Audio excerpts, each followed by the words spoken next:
Hello friends, very warm welcome. और हमने पहले भी जो आंसर्स की चर्चा की है उसी दिशा में हम आज तीन केस स्टडीज को देखेंगे। पहली केस स्टडी हमें कहती है, अगर इसको थोड़ा और बड़ा किया जाएगा तो और अच्छे से देखा जा सकता है कि भाई many proponents many proponents of deep sea drilling argue. जो मतलब कि बात हो रही है कि कैसे डीप सी ड्रिलिंग होती है। तो many proponents of deep sea drilling argue that you know एक सेकेंड मैं ओके, ये आ गया। डीप सी ड्रिलिंग आर्ग्यू, ये देखिए, trapping into the vast amount of rare earth elements in the Indian Ocean will shape up national security interests for India, bolster its economy and workplace, and offer reliable supply of strategic minerals. Keeping in mind, government ने 540 million dollar का एक programme किया है जिससे हमें निकल mine करना है, कोबाल्ट, मैंगनीज, आयरन ऑक्साइड। हमें इंडियन ओशियन के बेड से 6,000 मीटर नीचे से हमें लेना है। गवर्नमेंट ने आर्ग्यू किया कि प्रोजेक्ट जो है इंडिया को 100 साल तक पावर दे सकता है और उसको क्लाइमेट चेंज और उसकी जो मैरिन फ्लोरा एंड फौना है and all that also it will be able to explore, including thermal energy. However, a competing point of the view alleges that deep ocean drilling poses immense risk to the environment. A comprehensive report on sustainable ocean economy, जो independent geologist ने बोला, उन्होंने बोला कि भाई ऐसा जो है ये व्हाट आई शुड से कि नहीं होना चाहिए, ऐसा हम कह सकते हैं। Just moment, I just remove it. Okay, the concept is conceptually difficult to align with the definition of sustainable ocean economy and raises various environmental and legal and governance challenges as well as possible conflict with the UN Sustainable Development Goals. Okay. Profitability of national mining operations without governmental support or comparatively low taxes remains questionable. If the operations are profitable, it will also raise questions about equitable sharing of profit derived from the resource taken out of humanity's common heritage. BMW, Volvo, Google, Korean Battery, Samsung, SDI vowed in a statement not to buy metals products from deep sea mining until environmental risk of the activity are comprehensively understood. तो दो बातें बोल सकते हैं इसमें हम। पहली बात तो ये कि जो केस स्टडी है वो अगर ऑलरेडी इतना मतलब अगर आप हर चीज को इतना वेगली पुटअप करोगे तो आप लास्ट में क्या कह पाओ। गवर्नमेंट ऑफ इंडिया या कोई भी कंट्री, इवन हमसे भी ज्यादा चाइना कर रहा है, उससे भी ज्यादा जो है वो यूएस भी इन्वॉल्व है। तो there are other strategic and other opportunistic views are also there. They are all monopolistic Giants.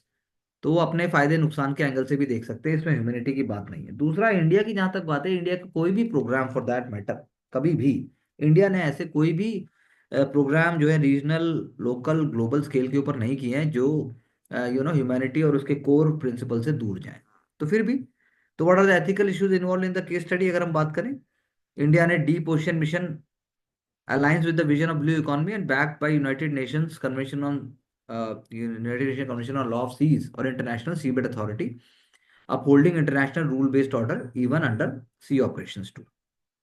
अब dilemma क्या है? Crony capitalism for profitability versus equitable benefit sharing, ocean bed global phenomena versus national interest की superiority, protection versus green washing। हाँ, ये बहुत अच्छा point है। Biased understanding of possible repercussions and upholding accountability, negative externalities की जो बात है, रिलीज ऑफ CO2, मीथेन और बाकी है। उसके अलावा एक ये भी है कि भाई आप जो लोकल पॉपुलेशन, जो मतलब कोस्टल पॉपुलेशन की अगर मैं बात करूंगा, डीप सी माइनिंग तो है ही है, लेकिन वो भी फिर है तो पूरा एक तरीके से इसके लिए भी एक एनवायरनमेंट होता है, इसके लिए भी कह लीजिए इसके लिए भी एक इकोसिस्टम होता है, उसका भी प्लस माइनस देखा जा सकता है।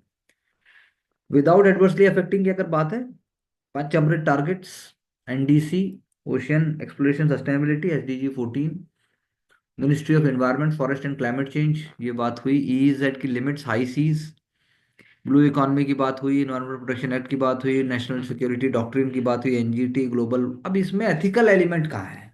क्वेश्चन ये उठता है कि जब हम एथिक्स की बात करते हैं तो हमें लेके आना पड़ेगा कि क्या जो आप टेक्नोलॉजी यूज करने जा रहे हो, जो टेक्नोलॉजी वो प्रूवन टेक्नोलॉजी भी मान लो नहीं है, लेकिन उसके डायमेंशंस क्या है? जैसे AI की बात होती है तो एथिकल डायमेंशंस लेके आने बहुत ज़रूरी है।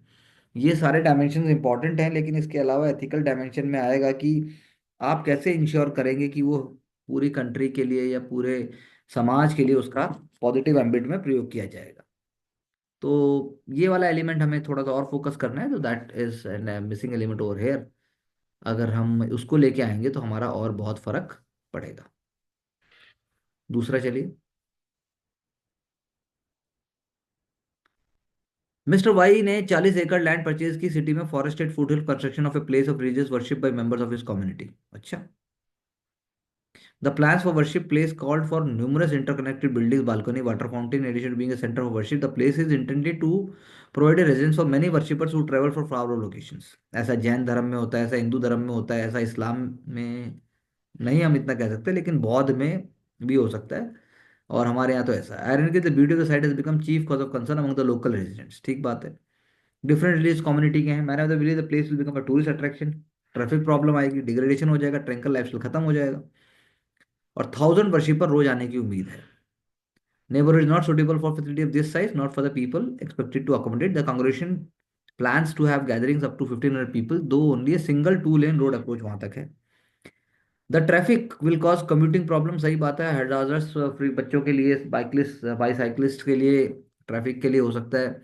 सीरियस इंसीडियस अपोजिशन देखते हैं बाकी लोग कि भाई ये प्रेजुडिस है, और क्या ये रिलीजियस बायस से मोटिवेट होकर ऐसा कर रहे हैं। पर जो जो अपोज कर रहे हैं वो रिलीजन का कुछ नहीं लेना देना है। They are oppose to the development which may be mindless. In answer to the opposition, the city planners have assured the region that all city's guidelines and zoning regulations relevant to the area will be followed. They see no reason to stop the plan of construction. Opponents allege city planners have failed to prepare adequate environmental impact report, did not notify resident who are likely to be affected. तो क्या होगा? DM हो आप, दोनों side के groups ने आपको approach किया, उसके बाद जो है मेरिट और डिमेरिट की बात हुई। अब एक ऑप्शन दिया गया कि आप इग्नोर करते हो, mention the merit and demerit, कि आपने इग्नोर किया अपोजिशन को, और उसके बाद जो है अ, आपने बताया कि कैसे प्लेस ऑफ रिलीजियस वर्शिप बनेगी, कोई दिक्कत नहीं होगी according with the existing regulations. दूसरा ऑप्शन है prohibit the construction agreeing with the residents with causing distress, और तीसरा है कॉम्प्रोमाइज। तो अब ये भारत की बहुत ही जेन्युइन और बहुत ही एकदम मतलब रियल टाइम आप कह सकते हैं कि एक रियल इशू है। और ऐसा उत्तराखंड हो, चाहे फिर वो ऐसा महाराष्ट्र हो, चाहे ऐसा इवन बाकी भी कुछ ऐसी लोकेशंस हैं साउथ इंडिया में भी, ऐसा आप कह सकते हो प्रिस्टीन लोकेशंस में ऐसा देखा गया है। Firstly, addressing the concerns of each side separately, proponent not to make it a religious issue as it can impact the progress of project. Opponents, if they are really concerned with the size and location, they would share the outcomes of EI report. City planners following the scientific approach, carrying capacity, generate employment opportunities for tourism and quality of life, sharing the latest updates of project. Coordinate with SP to maintain law and order, ask for alternative and suggestions for them as to satisfy, ensure their belief. अब ये बात तो ठीक है, लेकिन सबसे पहली बात ये उठती है कि अगर जो 1000 लोगों के लिए अगर वो फैसिलिटी बनाना चाहते हैं, तो क्या उसका ऐतिहासिक कारण है, क्या उसका, क्या वो कहीं और नहीं हो सकता? अगर ऐसी बात है तो, अगर उसका कोई भी सामाजिक ऐतिहासिक कोई उसका बहुत ज़्यादा ऐसा लिंक नहीं है, तो ऐसी जगह होना चाहिए जहाँ पर ऑलरेडी एग्जिस्टिंग जो मतलब, क्योंकि अन बहुत सारा प्लानिंग इंडिया में नीड बेस्ड प्लानिंग है, और वो प्लानिंग बुक में रूल फॉलो नहीं होते, उनको ब्रेक कर दिया जाता। ट्रांसपेरेंसी, उसके बाद विजन, उसके बाद फॉलोइंग कॉन्स्टिट्यूशनल नॉर्म्स, ये सारी चीजें होती हैं। लेकिन इंडिया एक डेवलपिंग कंट्री है, भारत एक चलता हुआ देश है, तो वो एक एलिमेंट आना चाहिए।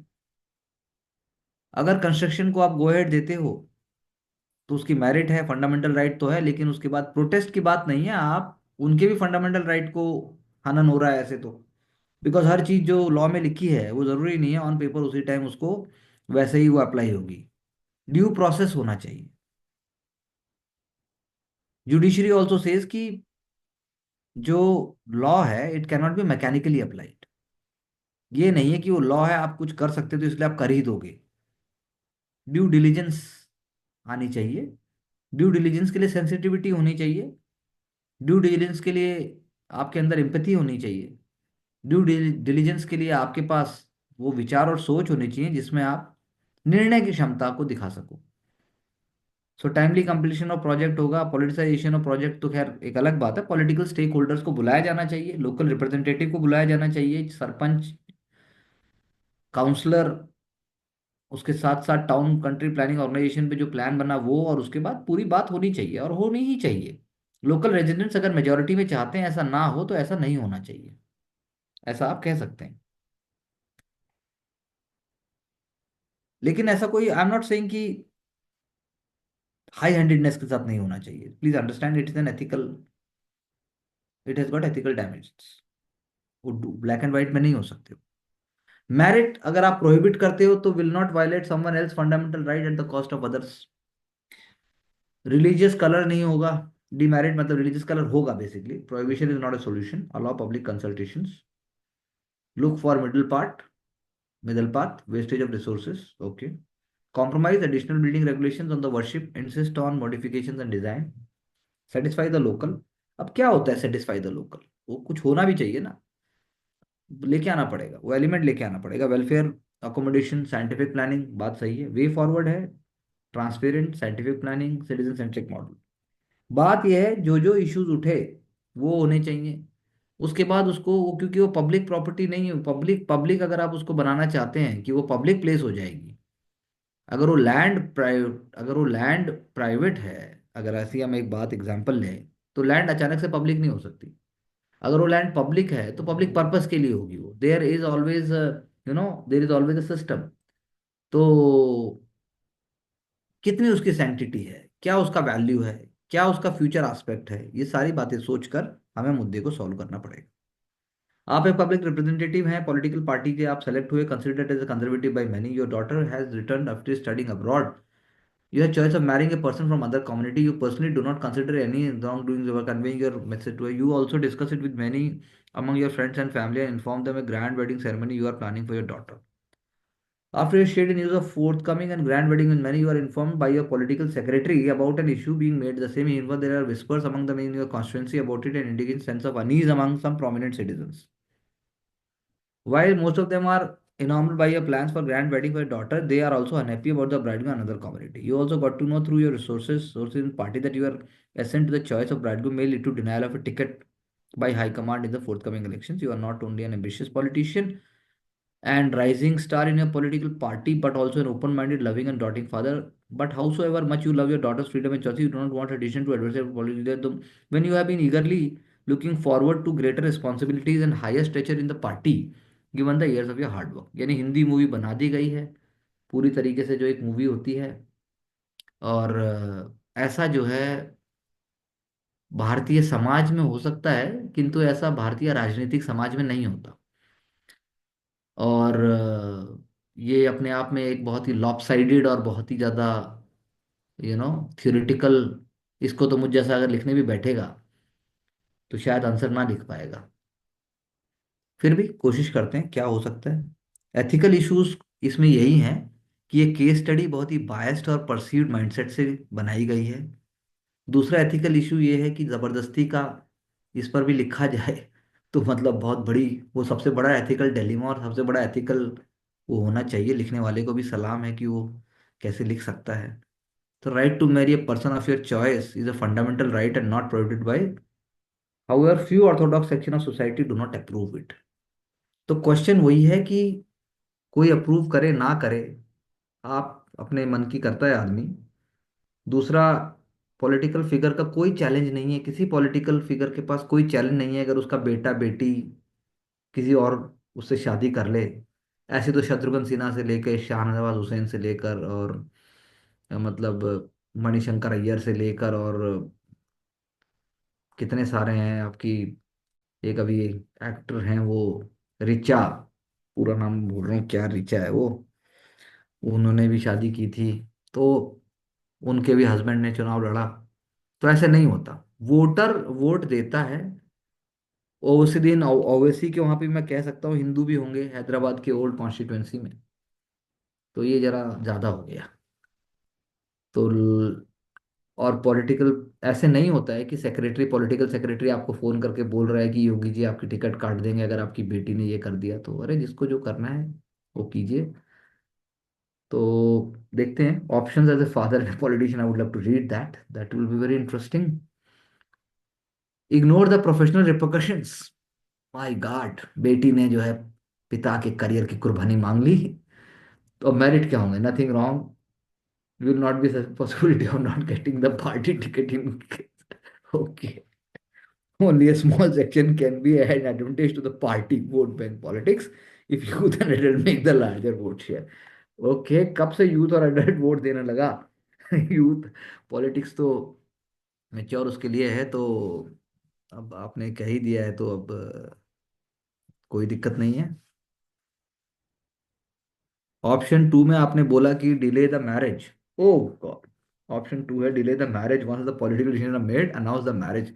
तो इसमें एथिकल के हिसाब से आपको ये लिखना चाहिए था जाको, मतलब वो जाको आगे साइन तो यहाँ नहीं फिट होता, मैं याद आ रहा था मुझे। होना वही है जो प्रभु चाहता है।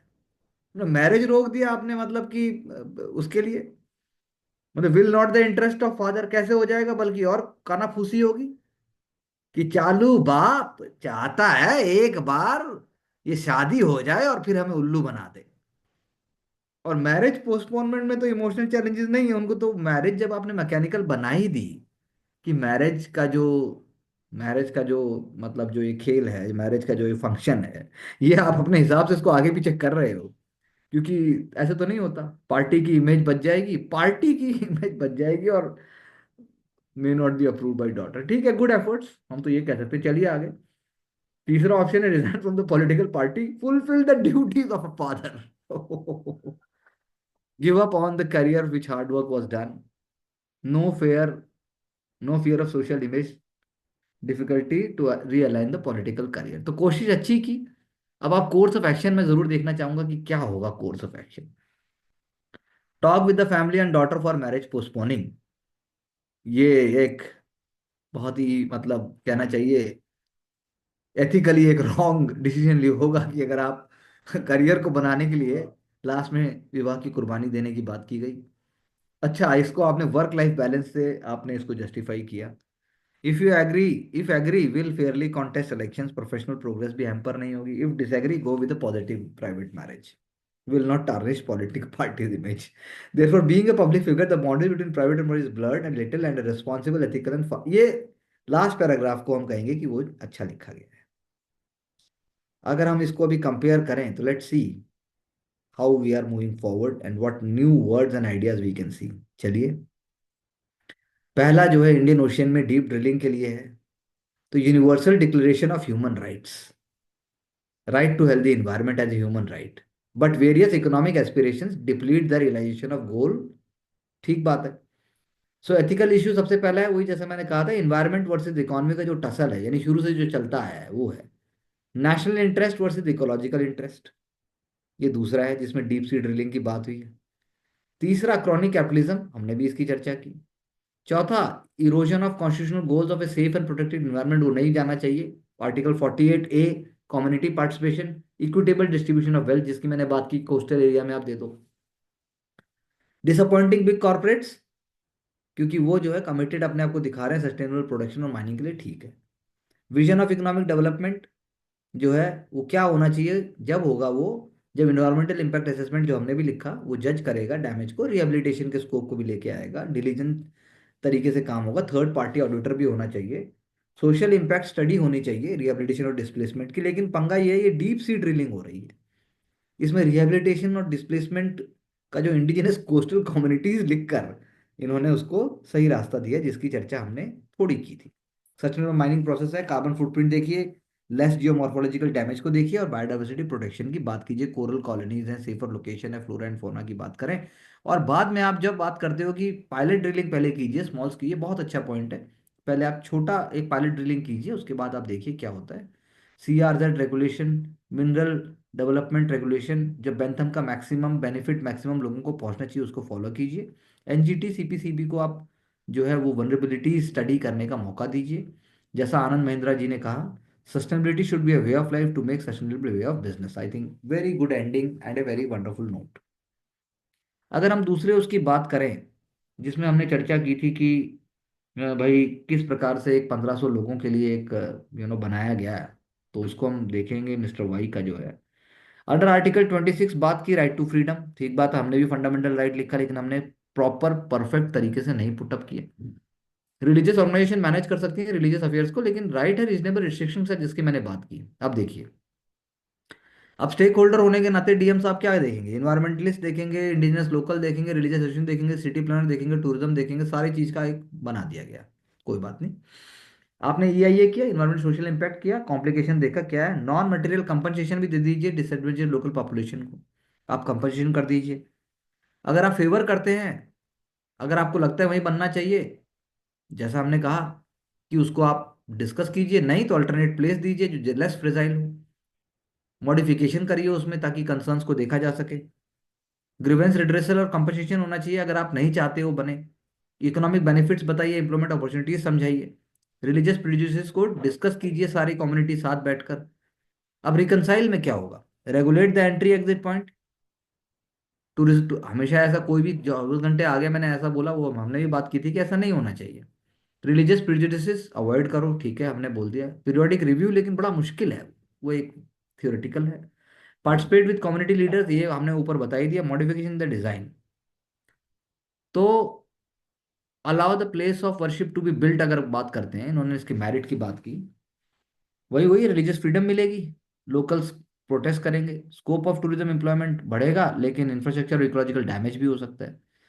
लोकल जो है वो सेंसिटाइज करने पड़ेंगे, कम्युनल हेट्रेड भी बढ़ सकती है। अगर आप प्रोहिबिट कर देते हो, पब्लिक ऑर्डर रह जाएगा लेकिन रिलीजियस सेंटिमेंट हर्ट होंगे।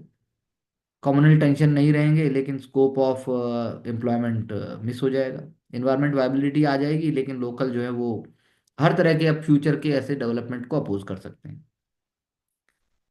मॉडिफिकेशन अगर आप करते हैं, क्या मॉडिफिकेशन करते हैं, रिकंसाइल करिए, रिलीजियस फ्रीडम भी कॉम्प्रोमाइज नहीं होनी चाहिए, लेकिन आप मतलब हो जाएगी अगर आप उसको, अगर आप उनकी बात करते हैं कि भाई मॉडिफिकेशन वाली बात करते हैं, environmental sustainability, scope of tourism income, तो बातों को उन्हीं को लिखा गया है। लेकिन जैसा मैंने पहले कहा था कि आप सबसे इंपॉर्टेंट अगर आप उसको करते हैं, तो जो एक रिलीजियस ग्रुप है वो ये एंगल भी आना चाहिए कि क्या उसके लिए वही सबसे इंपॉर्टेंट साइट है। अगर वो नहीं है तो कोई और साइट भी देखी जा सकती है, और अगर वो है तो बात और है, फिर बाकी लोगों को उसमें लिया जा सकता है जो हमने चर्चा की, and we can definitely discuss further when we are doing other other discussions and brainstorming. अगर हम बात करें वही पॉलिटिकल रिप्रेजेंटेटिव और बिटिया के विवाह की, तो इन्होंने मार्टिन लूथर किंग जूनियर का दे दिया, true leaders are not searchers of morality but holders of morality. बिल्कुल सही कहा, मैंने शुरू में ही आपको कहा कि जो बात सच है वो सच है, यानी जो बात आपको अपहोल्ड करनी चाहिए वही अपहोल्ड करनी चाहिए। एथिकल इशू यही है, पर्सनल और प्रोफेशनल गोल पहला एथिकल इशू है, बिल्कुल ठीक बात है। फादर क्या करे और फादर ना करे, प्रोफेशनल ग्रोथ की बात है। दूसरा self interest versus daughter interest, ये भी बात बिल्कुल इन्होंने प्रॉपर लिखी। तीसरा डिलेमा है कि मैरिज इतनी ग्रैंड हो कि नहीं हो। लैविश मैरिज वैसे भी मेटेरियलिस्टिक चीजों को दर्शाती है। एथिकल लीडर, अगर आप एथिकल आइडियाज को फॉलो करेंगे तो आप सिंपल रखेंगे। Political morality versus ethical morality, बहुत अच्छा पॉइंट है। आप हायरार्की में ऊपर बने हैं, लीडर आए हैं, सोशल चेंजेस को आपको दिखाना चाहिए। और उसके बाद आपने जो है अपनी बेटी की अगर आप बेटी की शादी को अगर आप रोकेंगे तो आप एक गलत मार्ग को प्रशस्त करेंगे, रॉन्ग प्रेसिडेंट। वेरियस ऑप्शंस क्या हैं एज ए फादर, वही जैसे आपने बनाया, वेडिंग हो लेविश तरीके से, पॉजिटिव ये है प्रेसिडेंट होगा। मतलब अगर लेविश तरीके से मैरिज जैसे हो रही है, फादर डॉटर का रिलेशनशिप और स्ट्रेंथन होगा। नेगेटिव वही पॉलिटिकल करियर स्टेक पे है, इलेक्शन टिकट चला जाएगा। पार्टी में स्कोप नहीं है कोई भी रिफॉर्म का। आप डॉटर को समझाते हैं तो मीडिया अटेंशन नहीं आएगा, पार्टी का अटेंशन नहीं आएगा, इंटरेस्ट डॉटर और फादर दोनों का मिल जाएगा। एज एन एम्बिशियस लीडर आप डिसएग्री कर सकते हैं, आप पॉलिटिकल लीडर में ऊपर जाएंगे, फ्यूचर में रिफॉर्म होंगे, फादर डॉटर रिलेशनशिप खराब हो सकता है और रॉन्ग प्रेसिडेंट आप सेट कर सकते हैं। तो कोर्स ऑफ एक्शन क्या होना चाहिए, deliberate with both party leadership and daughter and to be son in law. ये भी गलत कहा, सन इन लॉ क्यों होगा, सन इन लॉ के माता पिता कहाँ जाएंगे। तो यहाँ पर एथिकली रॉन्ग कर दिया, ये इंडियन ट्रेडिशन के खिलाफ हो गया। जब इतना चर्चा हो ही रहा है तो सारे प्रधान और जो लड़के के माता पिता हैं वो भी आने चाहिए थे और बाकी लोग भी आने चाहिए पार्टी के लिए। तो मतलब देखिए क्या क्या, मतलब अच्छा है, it's very good case study, I like it. आप इन नॉन एग्जिस्टेंशियल केस स्टडी से भी आप कैसे सीख सकते हैं, ये एक बहुत अच्छा एग्जाम्पल है, it's a very good example. So developmental action आपने अगर किया है तो आप इंडिपेंडेंट भी खड़े हो सकते हैं, मैं तो ये कहूँगा, ये किसी ने लिखा ही नहीं अब तक। पब्लिक ट्रस्ट आप क्या लेंगे, इस सदियों से आप ले रहे हैं और पॉलिसी भी आप इम्प्लीमेंट कर ही रहे हैं। डॉटर के लिए जो है नॉर्मल वेडिंग की बात कीजिए, लेस ग्लैमरस करिए, उसे वेस्टेज समझाइए वेडिंग में। अच्छा आप समझाएंगे सब कुछ करने के बाद? अरे लोग तो अमेरिका और लंदन और इटली में जाके ब्याह कर रहे हैं, ऐसे थोड़ी ना होगा। So the point is that more, be more involved in wedding as a father as compared to the as to compensate for the lack of lavish wedding. Political leaders like Sarojini Naidu who did intercaste marriage, के M Munshi, चलिए आगे नीचे दिखाइए, के M Munshi और can I have the screen, थोड़ा सा screen को और ऊपर कीजिए। के एम मुंशी नहीं, हाँ K M Munshi for widow remarriage themselves show the inspiring, themselves show the way forward and inspire the contemporary leadership. तो मैंने जैसा आपसे कहा कि ये we can stop the screen sharing please. तो जैसा मैंने कहा कि ये अपने आप में बहुत ही एक स्मार्ट और कॉम्प्लेक्स वर्क है, और इसको समझने के लिए अ, हमें पूरा का पूरा एक बैलेंस्ड और एक स्मार्ट अप्रोच चाहिए। We can stop the screen sharing. तो अच्छी कोशिश की, बढ़िया है, लेकिन वही बात है कि इससे सीखा जा सकता है, और ये अपने आप में बहुत ही इंटीमेट और बहुत स्मार्ट प्रोसेस है। तो मानसी, व्हाट डू यू से? जी सर, जो लास्ट वाली केस स्टडी थी उसमें वही, आई थिंक मतलब एग्जाम में तो एग्जैक्ट ऐसी तो आएंगी ही नहीं, बट स्टिल लर्निंग्स तो उससे भी हुई कि और कैसे बैलेंस तरीके मैंने से। पहले कहा था, देखिए आपके पास दो बुद्धि होनी चाहिए। हम्म। या जो केस स्टडी या जो भी क्वेश्चंस आप मार्केट या जो भी मॉक कोचिंग का हम उठाते हैं, हम्म। उसको समझने की क्षमता भी होनी चाहिए कि क्या है ये, पहली बात, क्योंकि उसको भी कोई ना कोई बना ही रहा है। जी। दूसरी बात जो हमारा वर्क कल्चर जिसकी हमने चर्चा हमेशा की है, वो वर्क कल्चर ये सब करे बिना ही और ऊपर लेवल तक सिखाता है अगर आप उन चीज़ों को प्रैक्टिस करते हो। हम्म। और तीसरी बात कि जो भी आंसर्स हम कंपेरेबल फॉर्म में देखते हैं उनसे हमें बहुत सारे आइडियाज मिलते हैं कि आप उस आंसर को कैसे लिख सकते हो। हाँ जी। Three key learnings which we can take away from such discussions. Divya, what do you say? Sir, जो डिलेमा की कंडीशंस है और जो सिचुएशंस है वो क्लियर होनी चाहिए कि हाँ। क्या चीजें हैं और क्या नहीं है। हम्म। दूसरी चीज, जैसे आपने कहा था कि law can not be apply mechanically, hmm. तो उन चीजों के ऊपर फोकस किया जा सकता है।